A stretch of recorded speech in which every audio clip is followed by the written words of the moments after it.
Bienvenidos a un nuevo episodio de Punto Aparte. Hoy 17 de enero del 2025 vamos a conversar sobre un aspecto de la cultura del arte que a veces puede parecer distante, al menos para la costumbre guayaquileña, ecuatoriana. Una ciudad donde quizás nos hace falta, o no, de manera segura hay que decirlo, nos hace falta tener un contacto más intenso, más profundo, más íntimo con las distintas formas de expresión artística. Y tengo el gusto de recibir en este estudio a dos personas que se han dedicado a hacer divulgación del arte de un espacio radial, particularmente de la ópera. Lo que creo que es importante destacar, y con ellos voy a aprovechar para poder entender un poco más y transmitir a ustedes también esta conversación sobre la ópera. Ellos son Nicolás Romero Sangster y Nicolás Romero Ordeñana. Así que les agradezco muchísimo por haber aceptado la invitación y estar con nosotros aquí en Punto Aparte. A ti. Comencemos un poco por su experiencia personal con esta forma de expresión artística, la ópera, el escenario. ¿Cómo ustedes la descubren? ¿Qué sienten que es la particularidad fundamental que le distingue, por ejemplo, de otras artes escénicas? Bueno, comenzando conmigo, porque yo influí mucho, y yo y la madre influimos mucho en él. Cuando yo tenía alrededor de 7 años, mi abuelo me daba 5 sucres por cada zarzuela que yo me aprendía de memoria. La zarzuela es una opereta española. Y entonces me introduje en la zarzuela porque por $5 yo me aprendía de los himnos nacionales de todo el mundo, ¿no? A esa edad. Me introduje mucho en la zarzuela, me las aprendí de memoria, me gustó mucho. Posteriormente mi padre, me acuerdo, me regaló un disco de La Viuda Alegre, de manera que entré en la opereta. Y cuando seguí con la opereta y con la zarzuela, pero cuando fui a estudiar a Estados Unidos, creo que a la semana de estar en la universidad, un hermano de Loyola me llevó a ver El Barbero de Sevilla, cantada en inglés, y me encantó la ópera, y de ahí en adelante el dinero que yo podía tener, sea el que me mande mi padre o el que yo ganaba trabajando, me lo gastaba en ir a la ópera, aunque sea iba a galería, pues a lo más alto, y también el béisbol en el Chávez Rabín a ver a los Dodgers. Entonces de ahí me introduje mucho en la ópera, me encantó la ópera, y posteriormente, cuando estaba trabajando en el Banco del Pacífico, le propuse a Marcela Aniado pasar en el Museo del Banco mis videos de ópera. Invitamos allí para que vayan músicos a explicar, pero no me gustó la explicación que daban porque tenían tantos términos musicales que sencillamente yo no los comprendía porque desgraciadamente no estudié música. Entonces lo que hice fue comenzar a leer lo más que podía sobre libros. Tengo una colección arriba de 25 libros sobre qué es la ópera. Y descubrí que para poder apreciar realmente la ópera uno tenía que estudiar un poco la vida del compositor, el ambiente en el país y en el mundo, la historia de la situación, cómo creó la ópera, cómo reaccionaron ante la ópera, quiénes la cantaron, y entonces aprendí a tener un gusto mayor o a apreciar de una forma más adecuada la ópera, y entonces diseñé un seminario de 5 meses, que lo he dado ya 4 veces, 2 veces en la Dante Alighieri y 2 veces en el municipio, sobre cómo apreciar la ópera, que se llamaba La Magia de la Ópera. Y cada día he podido apreciar y gustar un poco más de la ópera. Y en su caso es la inspiración de su papá, entonces. Bueno, sí, yo crecí en una familia en que la música, la pintura y la música eran muy importantes. Mi madre pintaba, le encantaba el arte, le encantaba la música también, a mi padre también. Entonces fue bastante natural. Desde chico fue parte de mi vida, entonces no tuve que hacer un esfuerzo o no fue una iluminación y un flechazo a los 20 años en que me enamoré del género. No, que crecí con el género, es mucho más fácil y lo asimilé como parte de mi vida, de mi cultura, de mi educación, y poco a poco fui metiéndome un poco más. Sin duda no soy experto, me falta mucho todavía, pero es es un género que me encanta y que es parte de la cotidianidad de lo que escucho. No escucho solo ópera, o no escucho solo música clásica. Claro. ¿No? Pero sin duda es uno de mis géneros favoritos. Porque al final es quizá el aficionado el que mejor puede transmitir a otras personas el gusto por un arte que el gran experto, ¿no? Porque lo conoce de una forma más personal y cotidiana y la puede transmitir de una forma más entendible también a la otra persona, ¿no? Sí, sí. Pero ¿sabes qué? Yo creo que el aficionado, yo creo que, bueno, la civilización del espectáculo, haciendo referencia a uno de los libros de Vargas Llosa, de los últimos, un poco toda esta inmediatez está matando la cultura. Porque, como decía mi padre, sin duda, cuando oyes un aria o cuando oyes una ópera entera, va a llamar tu atención. Es raro que no llame tu atención alguna parte porque es preciosa, pero es distinto cuando la lees, cuando la estudias. Sí. Pero eso no es solo para la ópera, eso es también para el jazz, o eso es para cualquier arte. Imaginemos el arte popular del graffiti, digamos, por ejemplo, el grafitero más famoso que hay hoy día en el mundo probablemente es Banksy, ¿verdad? Tú ves una obra de él y te impresiona, pero conocer el referente social, el marco social, en dónde la hizo, en qué ciudad la hizo y por qué la hizo, exponencia lo que tú solo ves. Entonces, eso es un poco, creo yo, una de las fallas de nosotros los aficionados, que no somos expertos, que muchas veces nos quedamos en, qué lindo la oí, pero entender el compositor, entender el marco donde se hizo, el país, qué estaba pasando, te cambia la perspectiva. Hay, digamos, una barrera importante del lenguaje porque la mayoría de las óperas famosas están en alemán o están en italiano. Y de hecho, digamos, con mucha música coral anterior a la época de la ópera pasa lo mismo. Yo, por ejemplo, soy un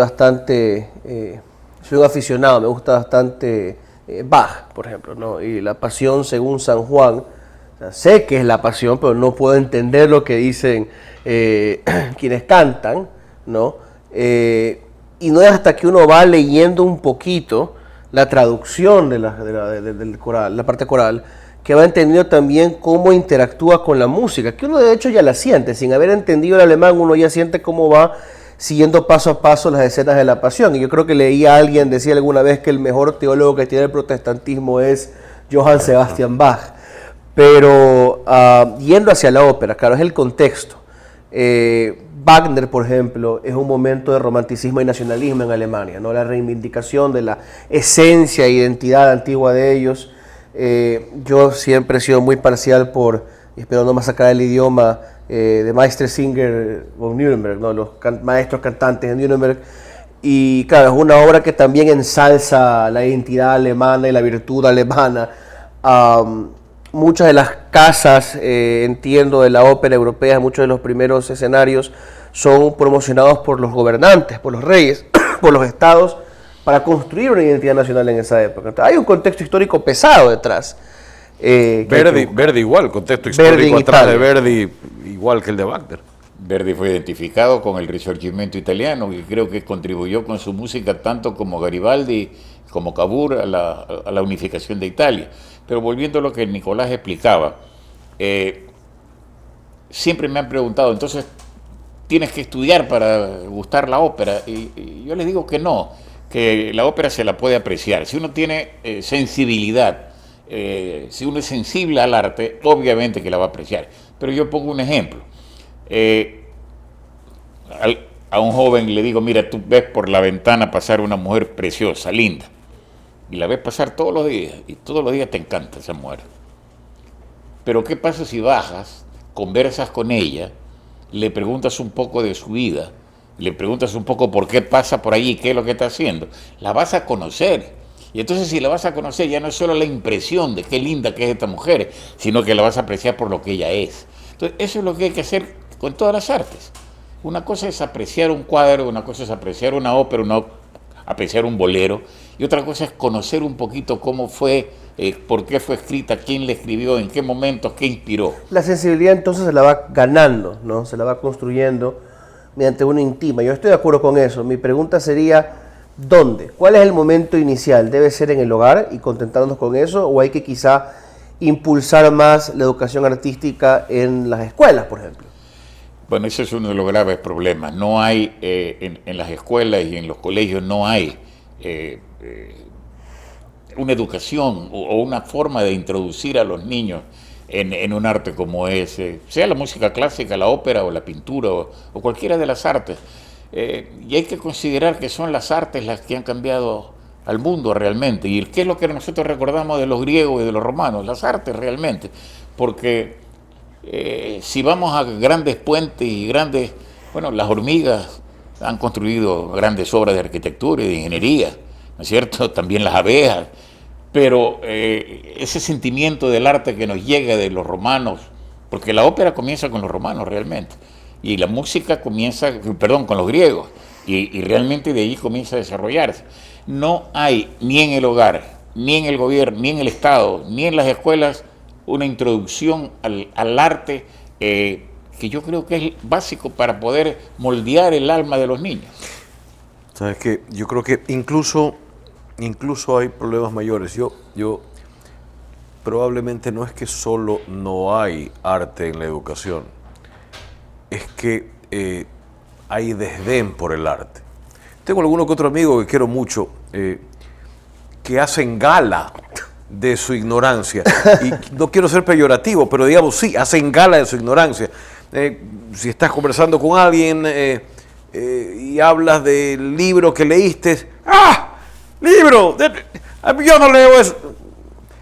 Cuando tú, y eres un individuo que digamos que ha tenido exposición, que ha podido ver mundo, y haces mofa o gala de el disgusto que sientes por el arte, cualquier tipo de arte que sea, te digo que hay un problema en la sociedad.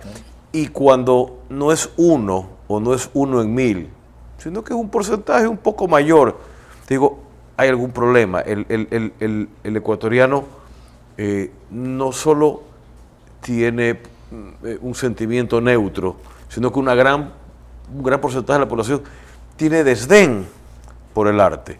Mira, y eso es un problema. Sí, un ejemplo, hijo, es lo que me pasa a mí cuando hablo de tu hermano. Mi hijo menor es tenor de ópera. Y cuando yo en el grupo de mis amigos digo que es tenor de ópera, la gente me mira con pena. Y pobrecito Nicolás, ¿cómo el hijo se hizo tenor de ópera? Debe estar comiéndose un cable eléctrico, una cosa así. Es un poquito con el filisteísmo, de la sociedad ecuatoriana, que de verdad a mí también me impresiona. Yo he conversado en un par de episodios ya sobre educación, sobre arte, y una idea ha estado rondando mi cabeza en estas conversaciones, y es, por ejemplo, hoy en día se premia mucho y se aprecia mucho el utilitarismo, ¿no? La utilidad inmediata de algo que se enseña. Y entonces ya la gente no lee por, digamos, disfrutar la experiencia de leer, aprender algo, crecer espiritual o culturalmente. Uno lee para adquirir hábitos que te van a hacer mejor en el trabajo. Correcto. O para tener una capacidad de aplicación inmediata en los negocios. En las estanterías de filosofía ya no hay filosofía, sino simplemente libros de autoayuda. Y eso a mí me preocupa. Y lo otro que también he estado pensando, también la interacción con la música. Había una época donde uno ponía el disco y tenía que escuchar, por ejemplo, en orden, una composición o un álbum. Ahora, desde hace mucho tiempo ya, uno puede ir saltando con facilidad de track en track, ¿no? Y también como que hemos distorsionado un poquito la relación con cualquier tipo de obra. Lo hacemos todo más corto, más fácil. Hay una, probablemente es evidente y no se nota. A mí me impacta. Primero, me encanta la tecnología, es decir, no quiero vivir en el pasado, me parece fantástica. Spotify me parece una herramienta interesantísima, pero no sé si te has dado cuenta, por lo menos en mi generación es común, si estás en una reunión o estás en tu casa o estás viendo el mar en la playa y pones Spotify, por lo menos a mí me cae encima todo el mundo cuando no pongo playlist.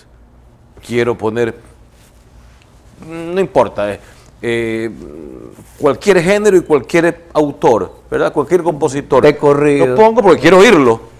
Y a la segunda canción, pero qué aburrimiento, pero quiero un playlist, ¿verdad? Es exactamente lo que tú dices. Es la imposibilidad de profundizar, sino de ir saltando. De generar esa sensibilidad que usted mencionaba, ¿no? De ir a conocer esa persona que te pareció agradable y saber por qué cruza todos los días por ahí, por qué se viste así, cómo se llama, qué se dedica. No tenemos esa relación más íntima, más profunda, entonces, claro, como ustedes dicen. Pero una cosa que usted mencionó, que es el problema del idioma, eso está bastante facilitado ahora, porque, por ejemplo, todos mis DVD de ópera tienen la traducción en español, y en todos los teatros de ópera que yo he ido ahora, hasta el más pequeñito, aparece o arriba la traducción o aparece en el asiento de adelante con el Metropolitan Opera de Nueva York. Y ya tenemos la capacidad de estar escuchando la ópera en italiano o en alemán, pero al mismo tiempo ver la traducción. Y en Guayaquil, las dos últimas óperas, se presentó Cosi fan tutte en el Sánchez Aguilar, y en el Centro Cívico La Bohème, si no me equivoco, tenían subtítulos, sí. Es decir, las presentaciones pocas que hay. Proyectados. Sí, proyectados los subtítulos. Proyectados en pantalla los subtítulos. Y uno puede, entonces ya se puede entender mucho más fácilmente la ópera, por eso, que ese es uno de los impedimentos para apreciar la ópera, el idioma. Usted menciona entonces estas dos presentaciones recientes. El Cosi fan tutte, que creo que fue medio adaptado, ¿no? Un poco acortado. Digamos, el libreto y la música fue exactamente igual que el original. Íntegra. Sí, fue íntegra. Lo que se adaptó, a mi juicio, de muy buena forma, fue la escenografía, ¿verdad? Era una ópera en que probablemente había menos presupuesto para la escenografía, y sin caer en modernismos ni minimalismos ridículos, se hizo algo muy bien hecho, creo yo, en cuanto a la producción. Pero fue la ópera entera muy propio de lo que Sánchez Aguilar ha estado consiguiendo estos años. Pero sí, en general, ¿cómo ven ustedes el acceso a la ópera en Guayaquil? ¿Qué tantas presentaciones hay al año? ¿Creen que se puede conseguir un poco más? ¿Que se puede construir un público un poco más grande? Es complicado porque primero es necesario tener una escuela de canto, y desgraciadamente nuestros conservatorios no han funcionado en forma adecuada, de manera que son pocas las voces que salen, ¿no? En este momento hay una soprano muy buena que es Viviana Rodríguez, pero Viviana lo que está recibiendo es el apoyo de Agripac, y de vez en cuando presentan quizás no óperas completas, pero algo de ópera en el escenario de Agripac, sin ningún escenario ni nada, sin ninguna coreografía adecuada, ¿no? No hay interés, y no hay, además es muy caro en este momento poner una ópera, y ese es uno de los graves problemas que hay a nivel mundial ahora. Como es tan caro, recordemos que la ópera originalmente se hizo para alegría de los reyes, de los nobles, y después pasó al público, y luego se popularizó, y la verdad es que durante la época de Verdi muere con unos 26 millones de dólares de fortuna y alrededor de $1 millón anuales que recibía por royalty. Pero de esa época, 25 millones de esa época. De esa época, correcto.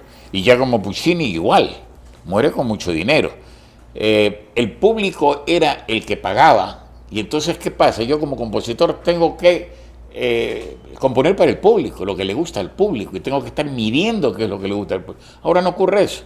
Como es tan cara la ópera, ya el público es el 25% financia, el resto lo financian fundaciones, gobiernos, y cada una de estas fundaciones son más exquisitas y se supone que entienden más de arte, de manera que y lo que hacen es buscarse unas situaciones tan especiales que molestan al oído, un atonismo total. Y en este momento, pues, dígame, ¿de qué ópera moderna hay 4, 5, 6 presentaciones? Como de Rigoletto, de Traviata o de Carmen, que hay 20, 30 representaciones al año. ¿Por qué? Porque la ópera moderna ya no está escrita para el público, les importa un caráspita el público, les interesa es su conocimiento intelectual, de una serie de intelectuales que cada uno es más complicado que el otro. Claro, que hace, me imagino, experimentación formalista. Exacto. Una y otra vez, pero... Como todo esto minimalista, que es música minimalista que hay ahora, que yo no la entiendo realmente, no la entiendo. Ya no interactúan quizá con el espíritu de los tiempos, como usted bien dice, que los grandes artistas del pasado hacían alta cultura, tenían mecenas poderosos, pero al final interactuaban directamente con la costumbre, la forma de pensar, los deseos, las opiniones de sus tiempos, masivos. Hay una... Se entiende mal, creo yo, la ópera hoy en día. No nos recordamos o no nos damos cuenta que era música popular. O sea, hace 150 años la ópera no era para las élites. Era un espectáculo popular como ir al cine. Es que no había cine. Exacto, no había radio, pero no nuestro cine. Es decir, el teatro es lo que primero comienza, hijo. Y se popularizan, se hacen que en el 1800 comienzan a construirse una cantidad de teatros de ópera como loco, en ciudades pequeñas, en toda Italia, en toda Francia. O sea, era el espectáculo popular, no era un espectáculo, la ópera no fue hecha para la élite. Inicialmente arranca con el patrocinio de los reyes, pero fue música popular para la persona común. Recordemos que la primera ópera que conocemos realmente, que nos ha llegado, será el 7 de octubre de 1600 en el Palacio Pitti en Florencia. Ya son 426 años de popularidad de la ópera. Es decir, que es difícil, junto con el teatro, son los dos espectáculos que más tiempo han durado y que todavía están vigentes. ¿Ha habido alguna vez una composición de ópera o opereta ecuatoriana? No, pero hay una opereta argentino-ecuatoriano. Hay una ópera argentino-ecuatoriana de Simón Bolívar. Yo la tengo, me la enviaron y se supone que es una composición de un argentino con colaboración de un ecuatoriano. Realmente no me recuerdo de quién era. Era sobre la avenida de Bolívar a Guayaquil, sobre Simón ¿verdad? Bolívar y San Martín. Era el encuentro de Guayaquil. Era la entrevista de Guayaquil. Sí. No la he oído nunca, pero parece que escuché. Yo la tengo y la escuché una vez. Tiene cosas bonitas, pero no es como para hacerle un monumento. Sí. Ahora, ¿y creen que es posible, digamos, volver a ser popular? La ópera, ¿qué haría falta? Porque usted bien dice, ya no buscan un público. ¿Qué haría falta para encontrar de vuelta un público?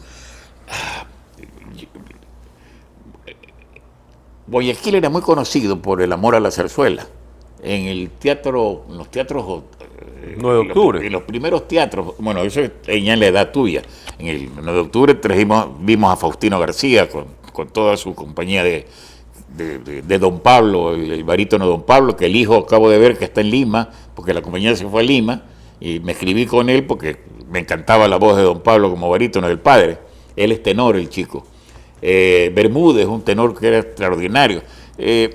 Pero antes, Esperanza Iris vino aquí a Guayaquil a tocar operetas y variedades y zarzuelas, y la galería del teatro estaba llena por la Sociedad de Vivanderos del Guayas.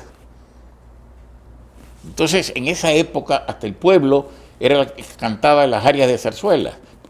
El cine recién comenzaba. Entonces, el espectáculo era la zarzuela, la opereta, las variedades que venían.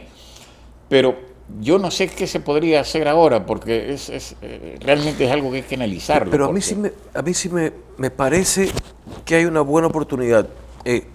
Creo que hay que agradecerle a Agripac, esa es una compañía que ha comenzado a financiar ópera, ¿verdad? Y con un solo auspiciante se han hecho, creo que 3 o 4 óperas grandes, digamos, de formato grande con teatro Sánchez Aguilar, no un experimental, sino Sánchez Aguilar o Centro de Arte o Centro Cívico. Yo he ido a 3 o 4 y está lleno. Se ha logrado llenar y he chequeado con los cantantes, etcétera, y me hablaban de 70, 60 y pico, 80% de venta de la capacidad total. una vez al año, 2 veces al año.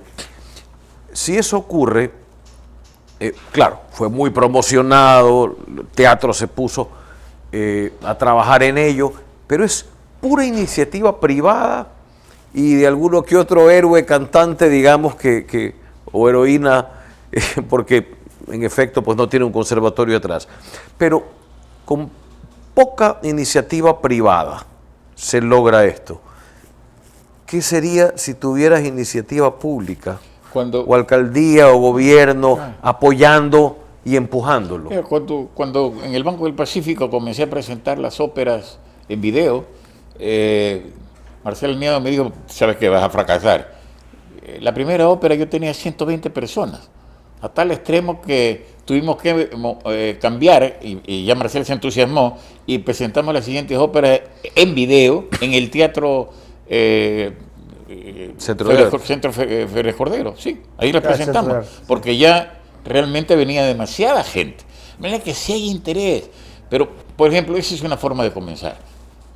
Yo tengo una colección de videos extraordinaria y se puede presentar esos videos y con esos videos introducir, explicar la ópera en ese momento, como se hacía antes en los cineforos, con Gerald Rath, que era interesantísimo, presentaba la película y él daba una explicación muy bonita, muy linda. Entonces, lo mismo se puede hacer, comenzar a hacer, pero para eso necesita el auspicio de alguien, no solo el entusiasmo de don Nicolás Romero. Pues. Y ojalá con el tiempo también ir consiguiendo que la gente lo valore al punto de empezar a pagar una entrada, ¿no?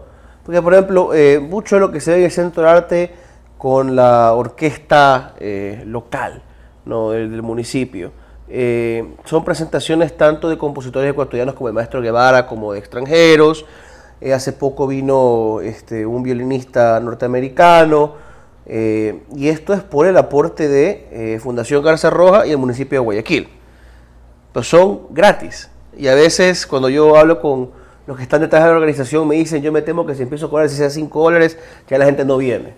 Porque como público, los guayaquileños, aparte de a veces no valorar las artes o despreciarlas, pues bien, las apreciamos pero no nos gusta gastar en ellas. Y la verdad que hay que gastar no por hacerlo inaccesible, no digo que lo hagamos muy caro, sino para también moverlo un compromiso y que sea otra fuente de ingresos sostenible, porque un mecenas es fuerte, pero es uno, pero un público de 10.000 personas que no todas van a ir al mismo tiempo, es algo que luego se multiplica, que perdura, que se sostiene más por el tiempo. Sí, lo que es gratis no es sostenible en el tiempo, sí, por supuesto. Sería bueno entonces tener ese contacto, ¿no? Quizá llevar más chicos de los colegios a presentaciones artísticas de diversa índole, quizá la presentación de óperas, para que tengan ese primer contacto. Tener los conservatorios también recuperados. El Neumann, que bueno, es musical, sigue votado. Claro, y el Neumann se supone que también tenía canto. Yo me recuerdo porque cuando yo quise estudiar canto, cuando yo tenía 14, 15 años, el Neumann tenía una escuela de canto, no solamente había para instrumentos. Mucho de lo que recuerdo en Estados Unidos cuando estudié, que me decían algunos compañeros músicos, porque mi universidad tenía la escuela Eastman de música contigo y teníamos algunos ahí. Su carrera postuniversitaria terminaban en las iglesias. Las iglesias contrataban directores corales, contrataban organistas, contrataban pianistas y claro, iglesias mantenidas por la suscripción, la ayuda de sus propios feligreses. Por ejemplo, en Estados Unidos así se mantiene mucho el arte. En Europa son los ministerios de cultura que regentan las viejas iglesias y teatros. Acá en el Ecuador nos falta algo, ¿no? Alguna institución también que sostenga, no tiene por qué ser gubernamental, pero que sostenga un poquito el trabajo y la vida diaria del artista. Debería existir, bueno, a través de las fundaciones se puede hacer, por ejemplo, la Fundación Sánchez Aguilar o la Fundación del Teatro Centro Cívico, de la Sociedad Femenina de Cultura, que en este momento está intentando cambiar sus estatutos para poder recibir también no solamente elementos femeninos, sino elementos masculinos. Están tratando de cambiar, yo ayudé mucho a elaborar un borrador de estatutos para cambiar y eso está en marcha, ya está esa decisión. A través de esas fundaciones se podría hacer eso, planificar, pensar y ver cuál es el mejor modo de poder introducir. Realmente la fundación es un punto muy interesante porque te permite tener varias personas que son miembros, ¿no? Construyes una masa de gente a nivel social, pero también hay espacio para el mecenazgo, donde tienes ambas formas de darle vida al arte. Ahora, quisiera pasar a un video que producción digamos, ha preparado con un fragmento de canto de Diana Rodríguez y luego de Pavarotti, un poquito para ver una exponente ecuatoriana y un exponente clásico de la ópera europeo. Por favor, con el video.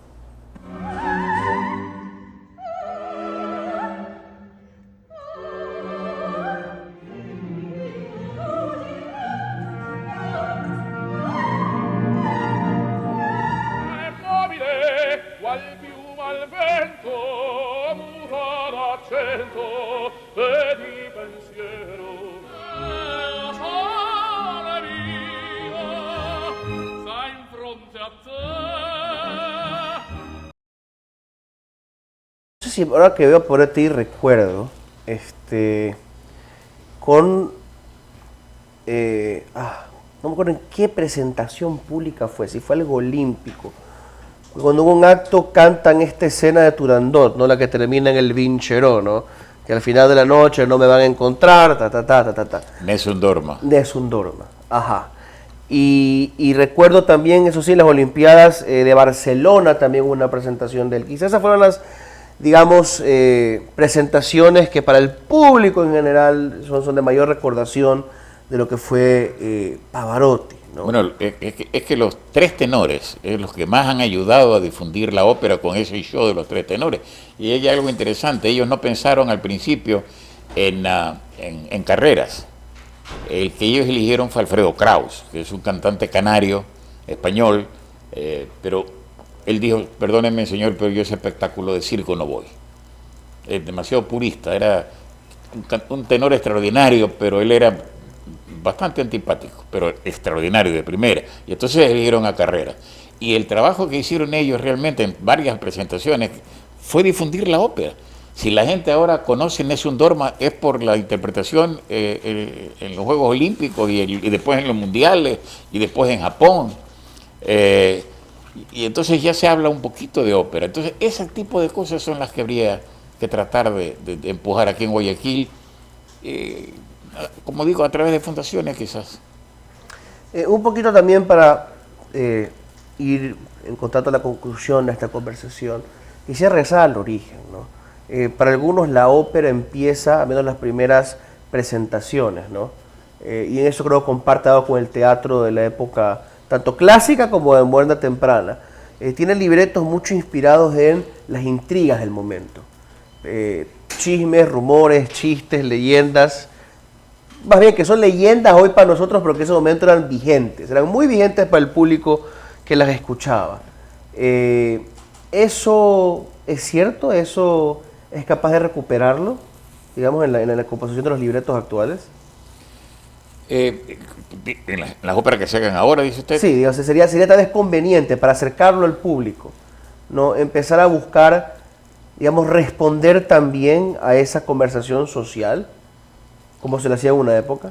Claro, eso sería adecuado. El problema es que el libreto puede ser muy bien elaborado, porque hemos visto obras de teatro, yo he visto modernas ahora, no tanto como mi hijo que es más fanático del teatro, pero he visto obras de teatro preciosas, fabulosas. De manera que los libretos sí pueden ser bien. El problema es la composición musical. Yo no sé si en este momento los compositores, los músicos intelectuales quieran hacer una música como la que nos agrada a nosotros, o como la que le agradaba en el siglo XIX. Ahora la música clásica, moderna, para mí es horrorosa. Es una música atonal que no tiene ningún sentido y que no me despierta a mí ningún sentimiento.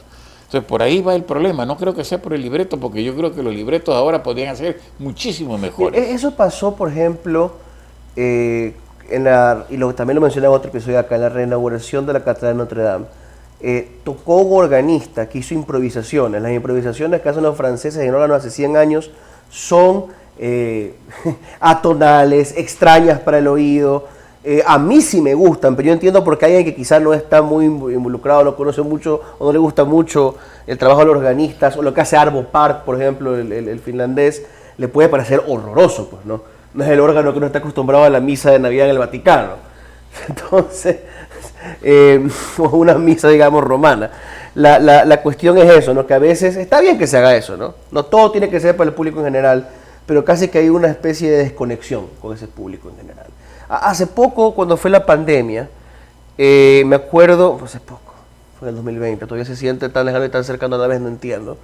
Yo recuerdo que recién empezó la pandemia y muchos teatros y museos empezaron a mostrar, o los teatros a mostrar presentaciones y los museos a mostrar, digamos, exposiciones de manera virtual.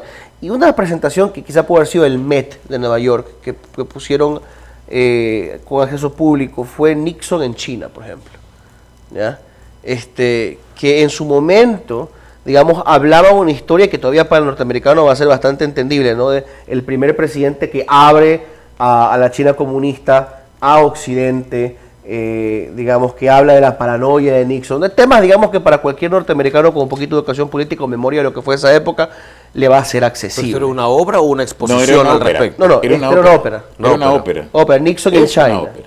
Entonces, claro, y para mí, que nunca había sido tan, digamos, no había estado tan expuesto a la ópera, digo, claro, no toda ópera tiene que ser un libreto basado en algún mito clásico o de la materia de Francia, viejo, sino también podemos hablar de hechos muy cercanos a nosotros. Digamos, hay una época que se llama el verismo en ópera, en que los compositores, Pagliacci, por ejemplo, hacían ópera sobre acontecimientos totalmente comunes, normales de la vida diaria, no solo épicos como anteriormente. Entonces, bueno, pero a veces eran bucólicos también, en cambio, bueno, reales pero muy rurales, muy de campo, muy idílicos, pastoriles. Pero la bohème, por ejemplo, que también es verista, lo que tiene que ver es con los bohemios que estaban de moda en esa época, que actualmente son los hippies.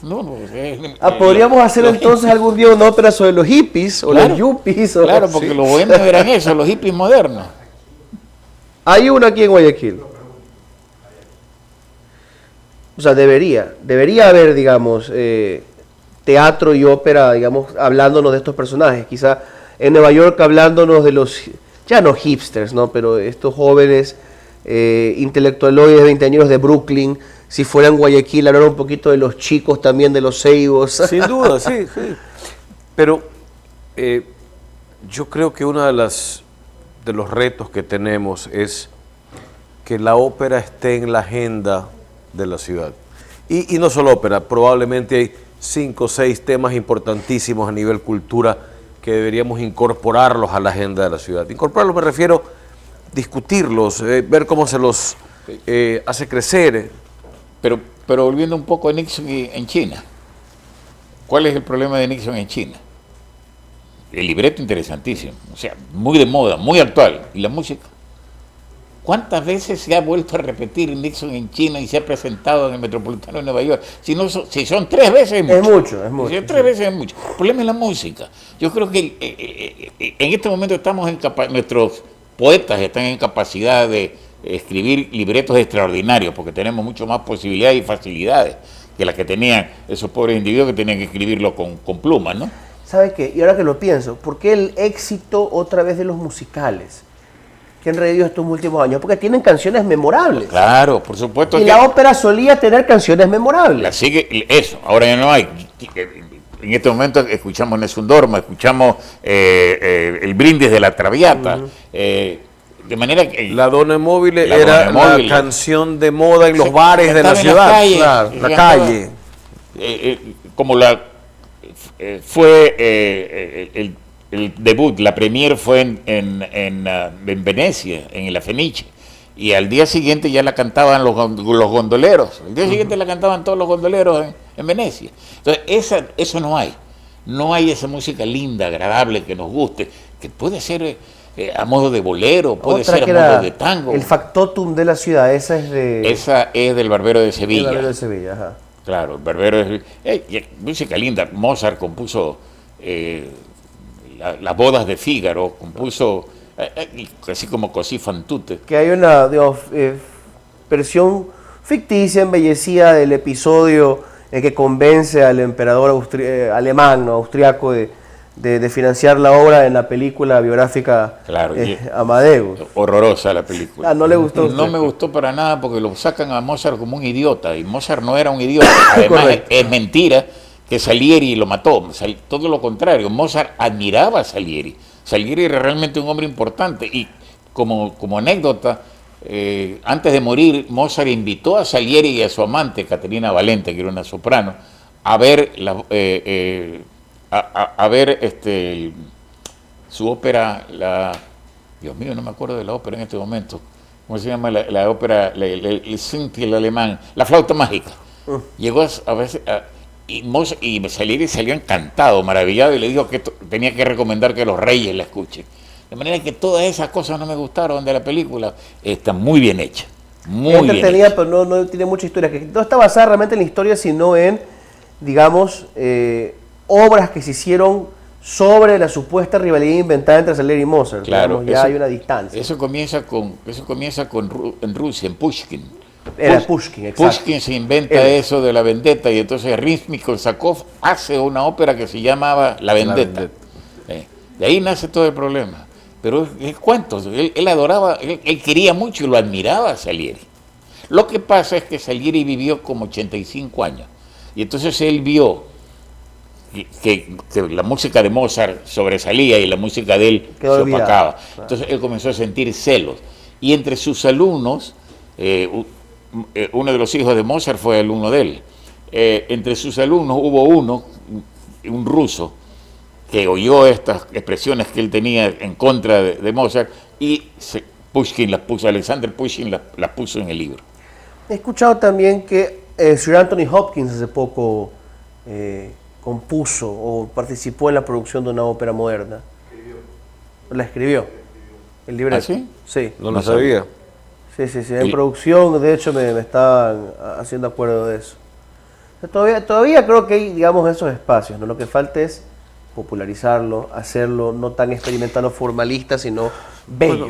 Bueno, la ópera desde 1500 ha tenido baches, ¿no? Ha habido épocas en que tuvo ciertas décadas de decadencia. Ojalá este sea solo un bache, digamos, ¿no? Claro, Ojalá. Eso pasó y se revivió con Rossini. Hasta antes de Rossini hubo un bache como de 25 o 30 años de que no había ópera y no había compositores. Llega Rossini y Rossini, ¡boom! And the waltz goes on. Ok, eso es lo que hizo Anthony Hopkins. Así, puede ser simplemente un pequeño momento en la historia. Sobre todo porque también todavía creo que no nos encontramos en una posición clara, digamos, como sociedad, sobre lo que es la cultura. Digamos, la separación pasada entre alta cultura y cultura popular se iba disolviendo. Eso tiene aspectos positivos. Pero en la academia, por ejemplo, quienes están a favor de consolidar que no haya diferencia entre la alta cultura y la cultura popular, son más activistas que compositores. Y los compositores se han quedado, como usted dice, en una esquina, haciendo sus experimentos para ellos mismos, ¿no? Y nadie realmente se ha volcado al contacto con el público en muchas áreas. Ese es el mayor problema. Digamos, en la música, de nuevo, pop, ya siempre tenían esa guerra ganada, ¿no? Pero en otros ambientes es más difícil. Lo que antes era la alta cultura, que ahora se dice que no existe, o que no debería existir, todavía no han sabido cómo reubicarse. Y todo esto se disfraza bajo el concepto de arte moderno, que yo no sé qué será. Alguna vez vi el arte moderno, vi a un fulano que ponía el cadáver de un tiburón inmenso y una calavera que estaba rodeada de diamantes. Entonces, eso es arte moderno para mí. No, o sea, no todo merece nuestra apreciación. Generalmente debería merecer nuestro respeto si hay un esfuerzo por lo menos honesto del artista de representar, no ni siquiera de representar algo, no de producir algo. Pero no sé, yo creo que el arte contemporáneo en algunas cosas me ha ido convenciendo. Por ejemplo, en los pintores, ¿no? Yo no entendía a Rothko. No lo entendía. Yo no sé, ¿qué es esto? No solamente es color. Hasta que finalmente me topé en el Thyssen en Madrid con una de sus obras y me lo quedé viendo y por fin entendí. Esto es una exploración del color. Rara vez nos detenemos a pensar en lo que un solo color puede evocar en nosotros como sentimiento. La profundidad de un azul, que puede ser memoria, nostalgia, el miedo a perderse en el mar.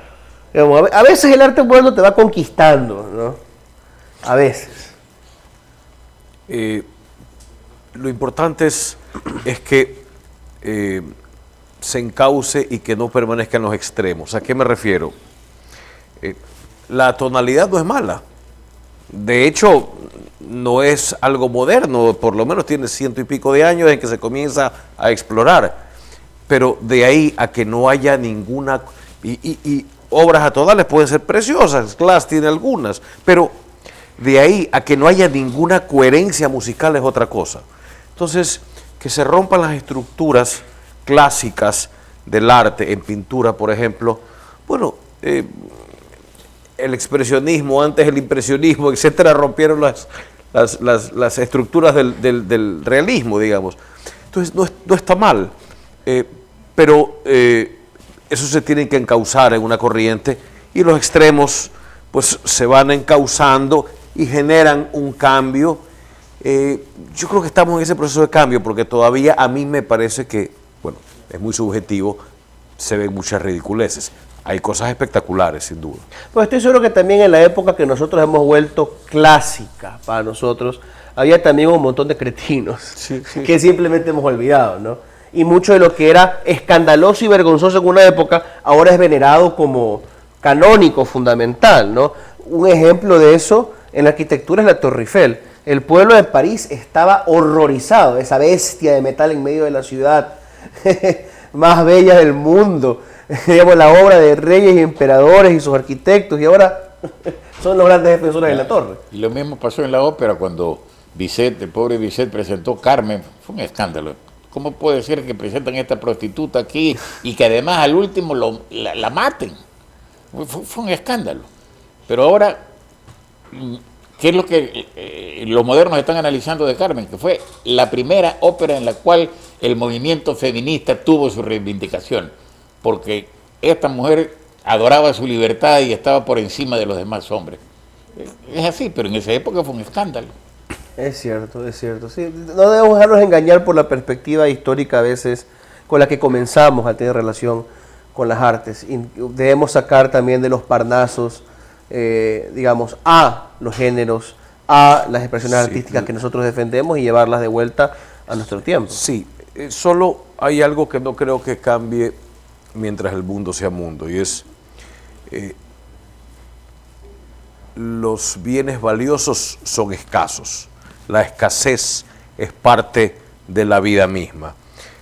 Y el arte es arte cuando es no repetible o cuando es difícil de lograr, es decir, cuando requiere cierta maestría o cierto conocimiento, etcétera, del artista, en el cual hay algo de novedad o puede que no, hay algo de dificultad o puede que no, pero se conjugan ciertas cosas por las cuales esta obra no es fácilmente repetible.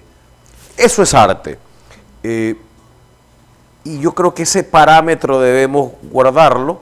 La obra que viste no es fácilmente repetible. Poner un banano y ponerle tape, sí. Entonces, yo creo que tiene que haber libertad, y tiene que haber libertad para romper estructuras, a nivel música, a nivel pintura y tal, pero hay que cuidarnos de los ridiculeces. Sí, o sea, hay cosas que simplemente son stunts, ¿verdad? Que son declaraciones dentro de una galería más que una obra de arte. Yo creo que a veces estamos confundiendo eso, ¿no? Que muchas cosas que pertenecen a una galería, pero como una declaración o manifiesto, las estamos colocando en la categoría equivocada. Y las estamos equiparando a piezas que, aunque tenían un contenido que podía ser ético, político, también eran logradas como una obra de arte, ¿no? Que no se lo podemos dar esa categoría a cualquier cosa. Me dirán conservadora por eso, acepto la crítica, creo que los tres podemos aceptarla hasta cierto punto. No, y además hay el convencimiento por parte de la gente de que la inspiración es algo que viene del aire. Cuando la gente escucha el Claro de Luna de Beethoven, creen que estaba tirado en la playa o en el pie del mar mirando y se inspiró. Y el trabajo de todo artista es realmente un trabajo de ingeniería, es un trabajo delicado, es un trabajo que requiere esfuerzo. O sea, construir, hacer una ópera, hacer un aria, hacer un bolero, hacer una música agradable, requiere de inteligencia y requiere de capacidad y de conocimiento. Eso es una obra, como digo, de un artesano, de un artista. No es inspiración pura. Que la inspiración viene, obvio que existe, pero es un trabajo de hormiga. si viéramos los borradores de tantos escritores y de tantos compositores y de tantos pintores. Claro. Beethoven era el mejor ejemplo. Excepto el de Mozart. Beethoven era el mejor ejemplo. Mozart no tenía una sola tachadura. Eso es verdad. Es increíble. Mozart todo lo tenía aquí arriba.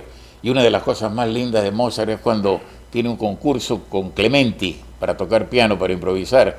Y el tipo improvisa sobre la canción esta, 23 variaciones sobre ta ta ta ta ta ta ta, esa canción de niños, y hace 23 variaciones preciosas que yo siempre las utilizo como ejemplo porque es la mejor forma de enseñar que uno puede de una cosa muy sencilla hacer algo maravilloso. Así es.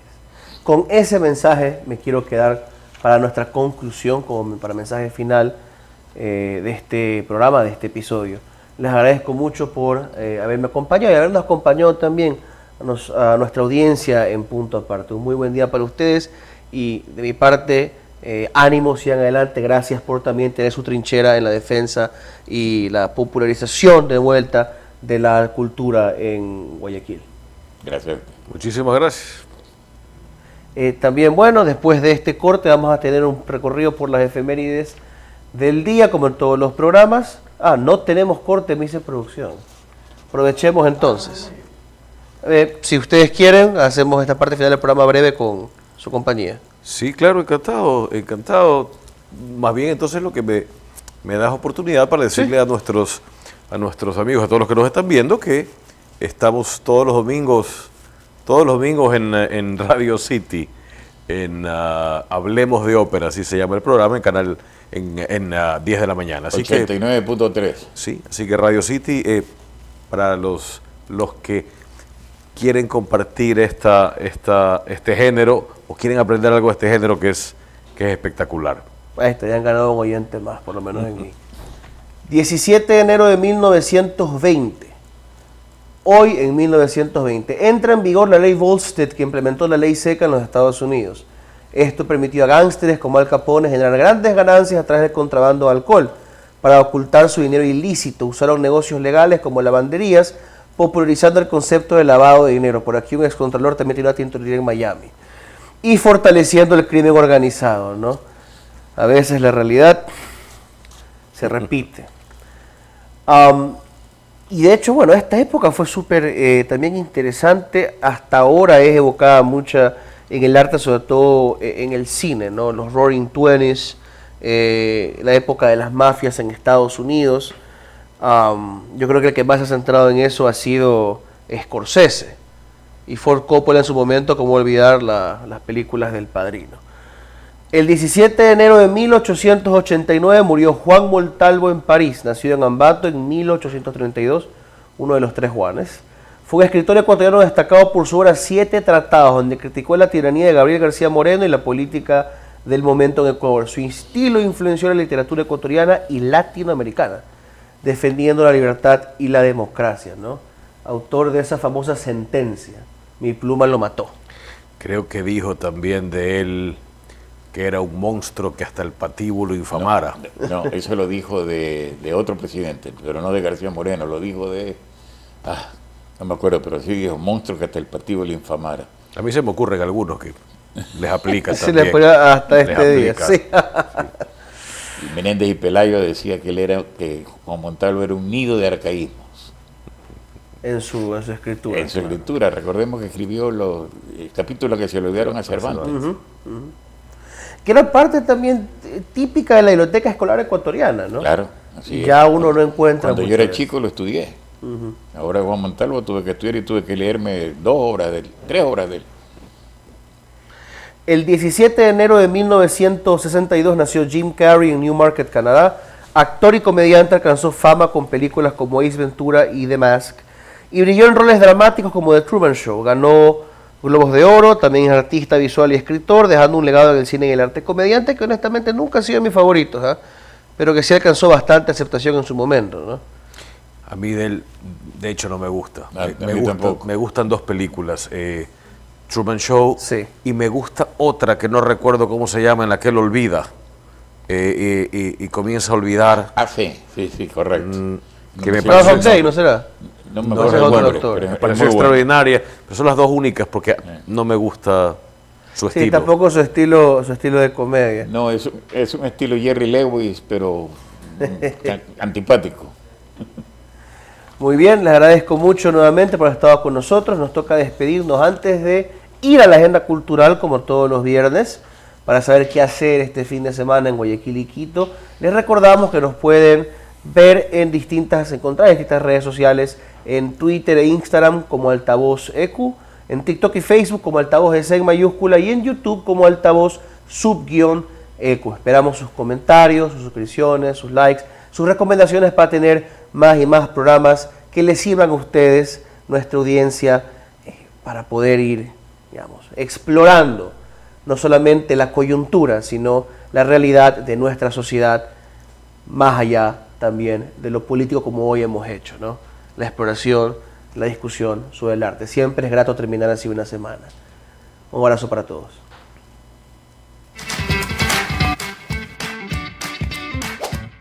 Hey, esta es la agenda cultural para este fin de semana.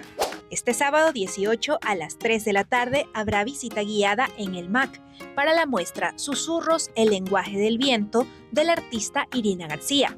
La entrada es libre y si no puedes asistir a la visita guiada, puedes visitar la muestra de martes a domingo de 9 de la mañana a 5 de la tarde. También este sábado 18 de enero los fanáticos de la salsa podrán disfrutar de una noche de azúcar, recordando a la gran Celia Cruz, con orquesta y músicos en vivo. El concierto será a las 8 de la noche en el Teatro Centro Cívico y el costo de las entradas es de $30, $40 y $50. Hasta el 31 de enero, la Casa de la Cultura Núcleo del Guayas tendrá abiertas al público las muestras solo de dibujo y solo de pintura. Ahí los estudiantes de la Escuela de Artes Visuales de la Universidad de las Artes presentarán sus trabajos. La entrada es libre y estará abierto este sábado hasta el mediodía y de lunes a viernes en horarios laborales. Quito.